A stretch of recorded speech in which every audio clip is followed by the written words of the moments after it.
हर महादेव संतान सप्तमी का व्रत जो लंबे पुत्र की अपनी लंबी आयु के लिए स्त्रियां व्रत रखती हैं, जिनके संतान नहीं है वो भी व्रत रहते हैं। इसमें आपको एक पाटा या चौकी में लाल कपड़ा बिछा के भगवान शिव की प्रतिमा स्थापित करके उसमें जिसमें गणेश जी और कार्तिकेय भगवान हो यानी शिव परिवार के साथ, फिर आप उनका पूजन करें। 7 पुआ प्रसाद रूप में अपने लिए बनाए खाने के लिए, और 7 पुए प्रसाद भगवान को चढ़ाए भी जाते हैं, जो कि दान देना रहता है। इतना आपको पूजन करके पुष्पगंध आदि द्वारा आपको पूजन करके एक रेशमी धागा जिसमें 7 गांठें लगाई जाएंगी और वही भगवान शिव को अर्पित करके आपको दाहिने हाथ में बांधना है। और अगर आप समर्थवान हैं तो चांदी या सोने की कड़ा और चूड़ी भी बनवा सकते हैं, या अंगूठी, जैसे आपकी सामर्थ है उस हिसाब से आप भगवान शिव पार्वती को पूजन के समय अर्पित करेंगे। फिर जब पूजा कथा और समाप्त होने के बाद आपको उसको दाहिने हाथ में धारण करना है। धागा है तो बांध लीजिए, अंगूठी या कड़ा है तो आप पहन लीजिए। ये संतान की लंबी आयु के लिए होता है, और जिन बहनों के संतान नहीं है उनको संतान प्राप्ति देता है।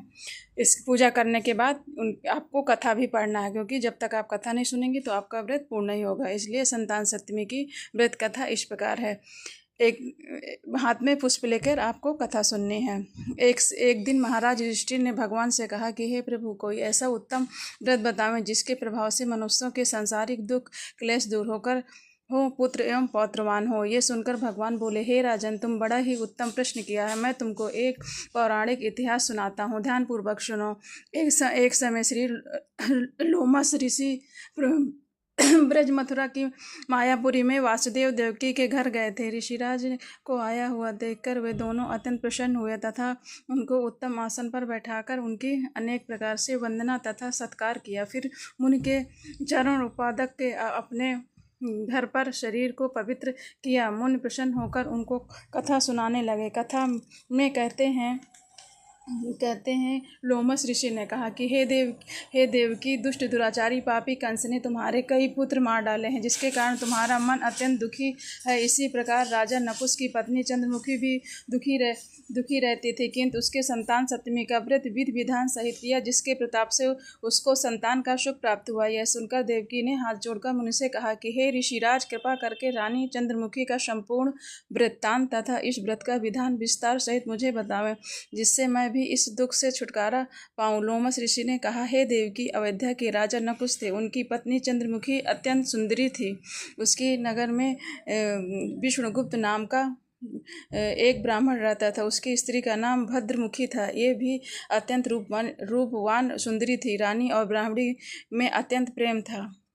एक दिन वे दोनों सरयू में स्नान करने के निमित्त गईं। वहां उन्होंने देखा कि अन्य बहुत सी स्त्रियां सरयू नदी के स्नान करके निर्मल वस्त्र पहनकर एक मंडल में श्री शंकर एवं पार्वती जी की मूर्ति स्थापित करके उनकी पूजा कर रही थी। रानी और ब्राह्मणी ने यह देखकर उन स्त्रियों से पूछा कि बहनों, तुम ये किस देवता और किस कारण से ये पूजन व्रत आदि कर रही हैं। ये सुनकर उन स्त्रियों ने कहा कि हम संतान सप्तमी का व्रत कर रहे हैं और उनके शिव पार्वती का पूजन चंदन अक्षत आदि से विधिपूर्वक पूजन किया। ये सब इसी पुनीत व्रत का विधान है। ये सुनकर रानी और ब्राह्मणी ने भी इस व्रत के करने का मन ही मन में संकल्प किया और घर वापस लौट आई। ब्राह्मणी भद्रमुखी तो इस व्रत को नियम पूर्वक करती रही, किंतु रानी चंद्रमुखी राजमत के कारण कभी इस व्रत को करती, कभी न करती, कभी करती और कभी वो भूल जाती थी।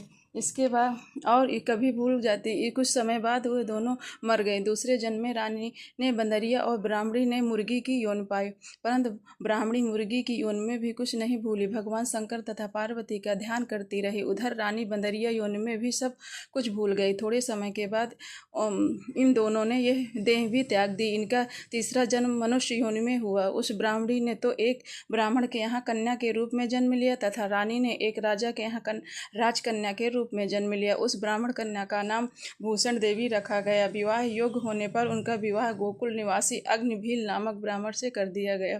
भूषण देवी इतनी सुंदर थी कि वह आभूषण रहित होते हुए भी अति सुंदर लगती थी। कामदेव की पत्नी रति भी उसके सम्मुख ल जाती थी। भूषण देवी के अत्यंत सुंदर सर्वगुण संपन्न चंद्रमा के समान धर्मवीर कर्मनिष्ठ सुशील स्वभाव वाले 8 पुत्र उत्पन्न हुए। ये सब शिव जी के व्रत का पुनीत फल था। दूसरी ओर शिव मुख शिव विमुख रानी ने गर्भ से कोई भी पुत्र नहीं हुआ और वह निसंतान दुखी रहने लगी। रानी और ब्राह्मणी में जो प्रीत पहले जन्म में थी वह अभी भी बनी रही। रानी जब वृद्धावस्था को प्राप्त होने लगी तब उसे एक गूंगा व बहरा तथा बुद्धिहीन अल्पवायु वाला एक पुत्र हुआ और वह 9 वर्ष की आयु में इस क्षणभंगुर संसार को छोड़कर चला गया। अब तो रानी पुत्र शोक में अत्यंत दुखी और व्याकुल रहने लगी। देवयोग से भूषण देवी ब्राह्मणी रानी के यहाँ अपने सब पुत्रों को लेकर पहुंची। रानी का हाल सुनकर उसे भी बहुत दुख हुआ, किंतु उसमें किसी का क्या वश है। कर्म और प्रारंभ के लिखे को कोई स्वयं ब्रह्मा भी नहीं मेट सकते।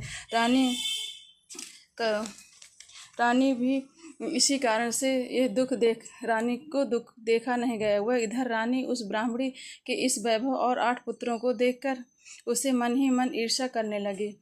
तब उसके मन में पाप उत्पन्न हुआ। वह उस ब्राह्मणी ने रानी का संताप दूर करने के लिए निमित्त अपने 8 पुत्र रानी के पास छोड़ दिए। रानी ने पाप के वशीभूत होकर उस ब्राह्मण पुत्रों की हत्या करने के विचार में लड्डू में विष यानी जहर मिलाकर उसको भोजन करा दिया, परंतु भगवान शंकर की कृपा से एक भी बालक की मृत्यु न हुई। ये देखकर तो रानी अत्यंत ही आश्चर्यचकित हो गई और इस रहस्य का पता लगाने की मन में ठान ली। भगवान की पूजा सेवा से निवृत्त होकर जब भूषण देवी आई तो रानी ने उससे कहा कि मैंने तेरे पुत्रों को मारने के लिए उनको जहर मिलाकर लड्डू में खिला दिया, किंतु उनमें से एक भी नहीं मरा। तूने ऐसा कौन सा दान पुण्य व्रत किया है जिसके कारण तेरे ये पुत्र भी नहीं मरे और तू नित्य नए सुख भोग रही है? तू बड़ी सौभाग्यशाली है।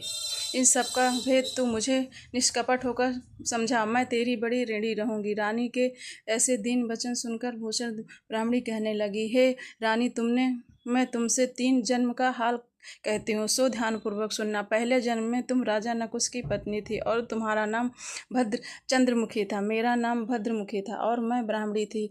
अब तुम अयोध्या में रहती थी और मेरी तुम्हारी बड़ी प्रीत थी। एक दिन तुम दोनों ने सरयू नदी में स्नान करने गए और दूसरी स्त्रियों को संतान सप्तमी का उपवास, शिवजी का पूजन अर्चन करते देखकर तुमने दोनों ने उत्तम व्रत को करने की प्रतिज्ञा की थी। तुम तो राजमत के कारण सब भूल गई और झूठ बोलने का तुमको दोष लगा, जिससे तुम आज भी भोग रही हो। जिसको मैंने इस व्रत को आचार विचार सहित नियम पूर्वक सदैव किया और आज भी करती हूँ। दूसरे जन्म में तुमने बंदरिया का जन्म लिया था, मुझे मुर्गी की योन मिली थी। भगवान शंकर की कृपा से इस व्रत के प्रभाव से तथा भगवान को भी इस जन्म में भी न भूली और निरंतर उस व्रत को नियम पूर्वक करती रही। तुम अपने इस संकल्प को इस जन्म में भी भूल गई। मैं समझाती हूँ कि तुम्हारे ऊपर यह जो भी भारी संकट है उसका एकमात्र यही कारण है और दूसरा कोई इसका कारण नहीं हो सकता। इसलिए मैं कहती हूँ कि अब भी इस संतान सप्तमी के व्रत को करो, जिससे तुम्हारा यह संकट दूर हो जाए। लोमस ऋषि ने कहा, हे देवकी, भूषण ब्राह्मणी के मुख से अपने पूर्व जन्मों की कथा तथा व्रत संकल्प आज सुनकर रानी को पुरानी बातें याद आ गईं और वह पश्चाताप करने लगी तथा रानी भूषण देवी ब्राह्मणी के चरणों में पकड़कर क्षमा याचना करने लगी और भगवान शंकर पार्वती की अपार महिमा के गीत गाने लगी। उसी दिन से रानी ने नियम पूर्वक संतान सप्तमी का व्रत किया, जिसके प्रभाव से रानी को संतान सुख भी मिला तथा संपूर्ण सुख भोग कर रानी शिवलोक में गई। भगवान शंकर के व्रत का ऐसा प्रभाव है कि पथ भ्रष्ट मनुष्य भी अपने पथ पर अग्रसर हो जाता है और अंत में सब ऐश्वर्य भोग कर मोक्ष पाता है। लोमस ऋषि ने कहा कि हे देवकी, इसलिए मैं तुमको भी कहता हूँ कि तुम भी इस व्रत को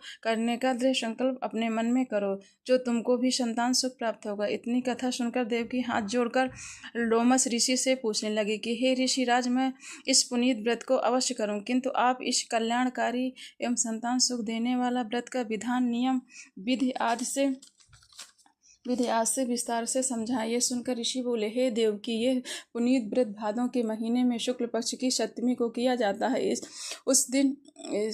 दिन ब्रह्म मुहूर्त में उठकर किसी नदी या कुआं के पवित्र जल में स्नान करके निर्मल वस्त्र पहनने चाहिए। फिर शंकर भगवान तथा जगदम्बा पार्वती की मूर्ति की स्थापना करें। इस प्रतिमा के सम्मुख सोने चांदी के तारों का या रेशमी का एक गाड़ा बनावें। उस गाड़े में 7 गांठें लगानी चाहिए। इस गाड़े की धूप दीप दीप अष्टगंध से पूजन करके अपने हाथों में और भगवान शंकर से अपने कामना सफल होने की शुद्ध भाव से प्रार्थना करें। तदुपरांत 7 पुआ बनाकर भगवान को भोग लगावें और साथ ही पुआ एक यथाशक्ति सोने अथवा चांदी की एक अंगूठी बनाकर इस सबको तांबे के पात्र में रखकर और उनका पूजन विधि विधान से पूजन करके किसी सदाचारी धर्मनिष्ठ कर्मनिष्ठ सुपात्र ब्राह्मण को दान दे दें और इसके पश्चात 7 पुआ ही स्वयं प्रसाद के रूप में ग्रहण करें। इस प्रकार इस व्रत का पारायण करना चाहिए। प्रतिमा की शुक्ल पक्ष की सप्तमी के दिन हे देवकी यदि इस व्रत को इस प्रकार नियम पूर्वक करे तो समस्त पाप नष्ट हो जाते हैं और भाग्यशाली संतान उत्पन्न होती है तथा अंत में शिवलोक की प्राप्त होती है। हे देवकी मैंने तुमको संतान सप्तमी के व्रत का संपूर्ण विधान विस्तार सहित वर्णन किया है। अपने आपको